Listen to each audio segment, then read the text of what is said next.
Are you making your candles way more dangerous than they should be? I'm going to talk about a few new trends that should definitely have people worried or at least a little more cautious when going into candle making. Hello everyone, I'm Jeff Standley with Standley Handcraft, and today I wanted to talk about a topic that has been around for a really long time, but within the last year, new trends and kind of some additions to this trend have really started to grow, and it's something that definitely needs to talk about in the candle space, and that is adding stuff to your candles, and not only adding stuff to your candles, but using materials in your candles, such as like wooden bowls, that add a lot of risk to your candles that I don't think people are really taking into consideration when making candles. And I do want to say before I get into this video, this is not a video bashing these types of candles. I will say before I get started, there are candles that have stuff in them or made with different materials that do work well and can be safe. But it's absolutely something that you need to be cautious of, you need to be thinking about, and you really need to plan carefully, or else you can end up in a lot of trouble. And by that, what I'm talking about is candles like this. I'm gonna go ahead and post some pictures here, and I'm gonna try to get some AI pictures up here because I really don't wanna put anybody's personal creation up here and bash what they've made. That's not the point of this channel. It's not what I'm trying to do. But I do wanna highlight some of these candles can be extremely dangerous. And what I've got right here is candles that have different types of herbs, flowers, spices, and sometimes just real food like cereal inside of the candles. And one of the biggest trends over the last couple of years is jumping into wooden bowls, which look really nice, especially when people are putting them on display. But you will get people that are burning these also, and having a wooden bowl is absolutely adding an added risk to an already quote unquote dangerous product. And I do want to clarify what I mean by a dangerous product is we're making candles. Candles are literally on fire, so there is some risk, there is some danger that comes along with these.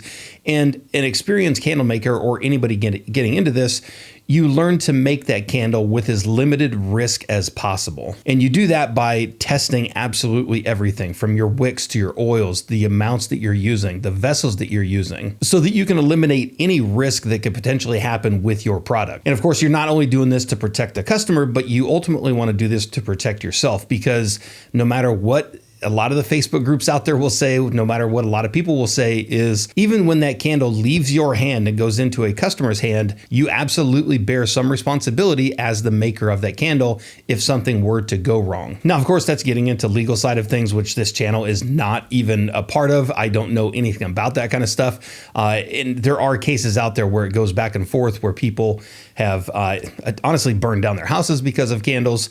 And it really comes down to negligence by the user and of course negligence by the maker. But like I said, that's a completely different video, a very long video that goes into that kind of stuff. So we'll try to save that one for another day. But for today's video, what I wanted to talk about is a lot of people getting into candle making and starting to add things to their candles to make them look pretty, kind of set them apart. Like I said in the beginning of the video, you get a lot of people who will do things like add rose petals or cinnamon sticks. A lot of people will add spices and various types of herbs and like dried fruits. I've seen all kinds of things in candles, and no matter how good these candles can look, you are adding an added risk to a candle. You're adding loose items that can potentially catch on fire. So this is definitely something that you want to be very careful of. You want to do a lot of research on, and ultimately you really want to make sure that if you are selling these candles, you want to make sure that you have insurance that covers something like this, because a lot of candle insurance companies out there will not cover loose items in a candle. So you absolutely want to take even more precaution than when making candles when you're doing something like this, because like I said, it's an added risk on top of a candle that's already on fire. Not to mention some of these things just don't burn well inside of a candle. And I know a lot of people will say, well, I make my candles, you're supposed to take these things out, but you're going to get customers who burn that candle with everything inside of it. So you'll get things like rose petals, dried herbs that catch on fire. And again, I'll try to put some pictures up here of some previous ones that have been submitted to the group. These things do happen. Other things like sugar or stuff that has sugar in them, like real sprinkles and stuff like that, that stuff can burn and not only smell really bad, but sugar can actually pop and explode inside of a candle. So definitely another item that you do not want to be putting into a candle. Now, there are definitely ways around this. I've seen a lot of people do like candle inserts where it just kind of sets inside the candle. So you still get that look, but it's very obvious that you take that complete thing out before you even light it. And getting even further away from that one, I've seen a lot of people do embeds, which basically you're making, like if you have a dried fruit or something like that, a lot of people will make that in wax form so that if you do burn it in a candle,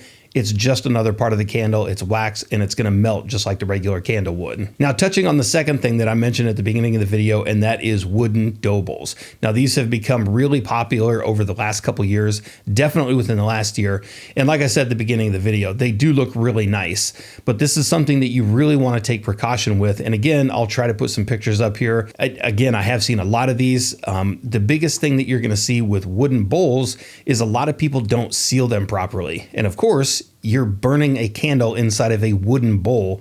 So the chances of that bowl actually catching on fire go up exponentially. And there are a couple things that people do to kind of get away from, or at least reducing some of the risk with wooden bowls. And like I said, one of them is treating it. A lot of people will treat these with something so that the bowl doesn't catch on fire, or it really limits the chance of that happening. And the other thing that people will do, which is one I definitely recommend if you're going to go this route, and that's to underwick your wooden bowls by just a little bit. And what I mean by that is, in a normal candle, your melt pool will go to the very edges of the vessel. In a wooden bowl, you basically stop the melt pool from going to the complete edge, and you have a little bit of a ring that goes around the wooden bowl so that you're really not melting completely around the candle. In doing this, you will have a candle that doesn't go completely to the edges, but you do save yourself a little bit of risk by not having that flame, or at least the wooden bowl, getting too hot around the edges. So that's pretty much it with this video. And I do want to mention this. These are my personal thoughts on these kind of things. I'm not telling anybody out there to not do these things.